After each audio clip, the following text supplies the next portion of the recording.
AITA for having security at my mother's funeral, having certain people barred entry. My parents divorced 10 years ago. My father initiated it. He was seeing someone else and wanted to see if the grass was greener on the other side.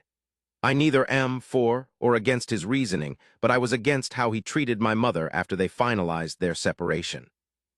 One key event that stands out is in deliberating how assets, or rather debt, was divided. My father promised my mother that he'd still around, still be in her life, even be friends, and see if they could rekindle their marriage, but only if my mother took every penny of debt.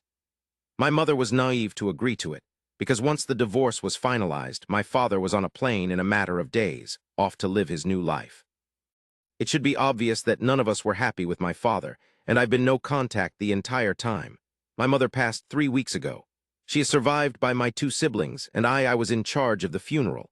I knew some of my cousins on my mother's side blamed my mother for their divorce and actively stayed in touch with my father. Imagine that. My mother's family took my father's side in all of this. I also knew there would be a non-zero chance my father would show up, and if he did, it would not be to pay his respects.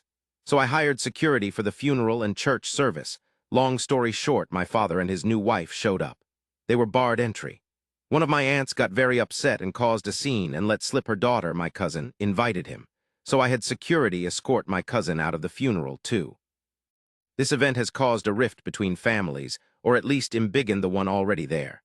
A few of my aunts and a lot of my cousin think I went overboard, some even removing me from Facebook. Was I the asshole in this situation? For what it's worth, I was not super close to those who were ejected from the funeral, nor the ones who caused a fuss. I can live a happy life having zero contact with them again, so I've lost nothing.